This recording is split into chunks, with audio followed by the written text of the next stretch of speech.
அனைவருக்கும் வணக்கம். இந்த பதிவில் மாணிக்கவாசகர் புத்த குருவோடு சமயவாதம் செய்ததை குறித்து உங்களுடன் பகிர்ந்து கொள்ள விரும்புகிறேன். மாணிக்கவாசகர் தில்லையில் வாழ்ந்து வரும் நாள்களில் சிவனடியார் ஒருவர் சிதம்பரத்திலிருந்து ஈழ நாட்டிற்கு சென்றிருந்தார்.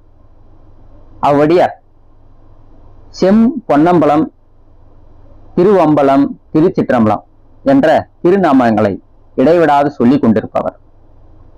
அவர் ஈழம் சென்றிருந்த காலத்தில் ஈழ நாட்டில் புத்த சமயம் மேலோங்கி இருந்தது. இவ்வடியாரின் இயல்பை கண்ட சிலர் அரசனிடம் சென்று அவர் செய்கைகளை உணர்த்தினர். அரசன் அச்சிவனடியாரை சபைக்கு அழைத்து வருமாறு செய்தான். அரசவைக்கு வந்த அடியவர் செம் பொன்னம்பலம், திருவம்பலம் என்று சொல்லிக்கொண்டே தன் இருக்கையில் அமர்ந்தான். அரசன் வியந்து இதன் பொருள் யாது என்று அவரை கேட்டான். அவ்வடியார் அதன் சிறப்புகளை எடுத்துரைத்து, தீயவரும் உள்ளன்போடு இப்பெயரை ஒருமுறை கூறினால் 21,600 தடவை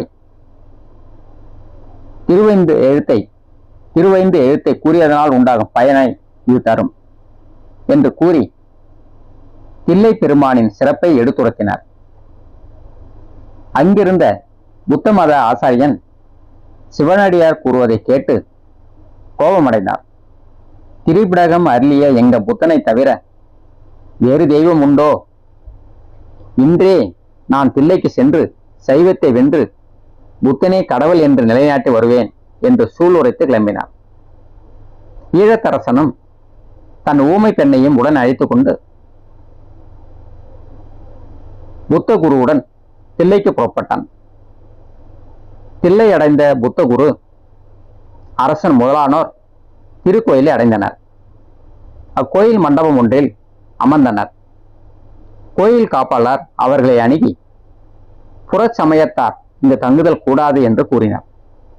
அதனை கேட்ட புத்த குரு, யாம் உங்கள் சமயத்தை வென்று எங்கள் சமயத்தை இங்கு நிலைநாட்ட வந்துள்ளோம் என்று வாதிற்கு அறைகூவினான். அச்சூளுரை தில்லைவாழ் அந்தணர்களுக்கு எட்டியது. அவர்கள் சோழ மன்னனுக்கு இந்நிகழ்ச்சியை உடன் தெரிவித்தனர். அன்றிரவு தில்லைவாழ் அந்தணர்கள் அனைவரும் புத்த மத குருவை எவ்வாறு வெல்வது என்று கவலையுடன் தில்லை சிற்றம்பலனை எண்ணி வணங்கி துயில் கொண்டனர். நடராச பெருமான் அவர்கள் கனவில் எழுந்தருளி தில்லையின் கீழ்பால் சிவயோகத்தில் அமர்ந்து தவம் ஏற்றி வரும் நம் அடியனாகிய மாணிக்கவாசகரை அழைத்து வந்து இந்த புத்த மத குருவோடு வாதிட செய்க, அவன் அவர்களை வெல்வான் என்று கூறி மறைந்தார்.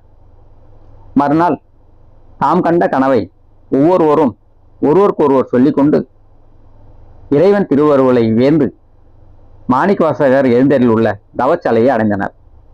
மாணிக்கவாசகரிடம், அடிகளே, நம் சைவ சமயத்தை அழித்து புத்த மதத்தை நிலைநாட்டும் எண்ணத்துடன் ஈழ நாட்டு மன்னனும் புத்த மத குருவும் வந்துள்ளனர். தாங்கள் வந்து அவர்களை வாதில் வென்று நம் சமயத்தை நிலைநிறுத்த வேண்டும் என்று அழைத்தார்கள். மாணிக்கவாசகரும் தில்லை 3000 சென்று ஆனந்த கூத்தனை வணங்கி அவன் அருள் பெற்று புத்த மத குரு இருந்த மண்டபத்தை அடைந்தார். தீயவர்களை காண்பது தீதென்று எண்ணி அவர்களுக்கு எதிரே ஒரு திரையிட செய்து தான் மறுபக்கத்தில் அமர்ந்தார். சோழ மன்னனும் மறையோரும் புலவர்களும் அந்த அவையில் கூடியிருந்தனர். சோழன் மாணிக்கவாசகரை பணிந்து, புத்தர்களை வாதில் வென்று நம் சமயத்தை நிலைபெற செய்வது தங்கள் கடமை. தோல்வியுற்ற புத்த மத குருக்களை முறை செய்வது என் கடமை என்று வேண்டிக் கொண்டான். பின்னர் மாணிக்கவாசகர் புத்த குருவை நோக்கி வந்த காரியம் என்ன என்று வாதத்தை தொடங்கினார். வாதம் தொடர்ந்து நடைபெற்றது. மாணிக்கவாசகர் எத்தனை உண்மைகளை எடுத்துரைத்தாலும் அவை புத்த குருவின் செவிகளில் ஏறவில்லை. மாணிக்கவாசகர் கூறிய வாதத்தை மறுக்கும் வழியின்றி சிவநிந்தை செய்ய தொடங்கினான். அதனை கண்ட மாணிக்கவாசகர் கலைமகளை வேண்டி, சிவநிந்தை செய்யும் நாவில் நீ இருத்தல் பொருந்துமோ? இவர்கள் நாவை விட்டு அகழ்வாயாக, இது இறைவன் ஆணை என்று கூறினார். அவ்வளவில் புத்தகுருவும் அவருடன் வந்தவர்களும் ஊமைகளாயினர். இதனை கண்டு வியப்புற்ற ஈழமன்னன் மாணிக்கவாசகரை வணங்கி, அடிகளே, என் பெண் பிறவி முதல் ஊமையாக இருக்கின்றாள். அவளை பேசும்படி செய்தால் நான் தங்களுக்கு அடிமையாவேன் என்று கூறினான். மாணிக்கவாசகரும் அதற்கு இசைந்தார். அப்பெண்ணை அவைக்கு வரவழைத்து அமர்த்தி, பெண்ணே, புத்தன் கேட்ட கேள்விகளுக்கு விடை கூறு என்று கூறினார். அப்பெண்ணும் அனைவரும் ஏந்து மகிழும்படி புத்த குருவின் வினாக்களை மாணிக்கவாசகர் தாமே அப்பெண்ணிடம் கேட்க அப்பெண் அதற்கு விடையளித்தாள். அந்த வினா விடைகள் தாம் திருச்சாழல் என்ற திருப்பதிகமாக அமைந்தது.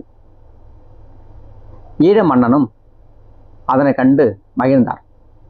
மாணிக்கவாசகர் திருவடிகளிலே விழுந்து வணங்கி சைவம் சார்ந்தான். அவையோர் அனைவரும் மாணிக்கவாசக பெருமானை போற்றி துதித்தார்கள். ஈழ மன்னன் திருநீரும் கண்டிகையும் பூண்டு அடிகளை பணிந்து புத்தகுருவும் மற்றவர்களும் மீண்டும் பேசும் திறம் பெற அருள் செய்ய வேண்டும் என்று வேண்டினான். மாணிக்கவாசகர் அவர்கள் மீது திருவருட் பார்வையை செலுத்தினார். அவ்வளவில் அனைவரும் ஊமை நீங்கி பேசும் திறம் பெற்றனர். மாணிக்கவாசகரை வணங்கி தாங்கள் செய்த குற்றத்தை மன்னிக்கும்படி வேண்டிக் கொண்டனர். புத்தகுருவும் அவர் சூழ வந்த அனைவரும் சைவர்களாக மாறினர். மாணிக்கவாசகரும் திருக்கோயிலுக்கு சென்று சபாநாயகரை வணங்கி தம் தவச்சாலைக்கு எழுந்தருளினார். இவ்வாறு தவச்சாலையில் தங்கியிருந்த காலத்தில் மாணிக்கவாசகர் திருப்படையாச்சி, திருப்படை எழுச்சி, அச்சோபத்து, யாத்திரை பத்து என்ற பதிகங்களை பாடி அருளினார். இப்பதிவு பிடித்திருந்தால் லைக் பண்ணுங்க, உங்கள் நண்பர்களுக்கு ஷேர் பண்ணுங்க. என்னுடைய அடுத்தடுத்த பதிவுகளை பார்ப்பதற்கு சப்ஸ்கிரைப் பண்ணுங்க. நன்றி, வணக்கம்.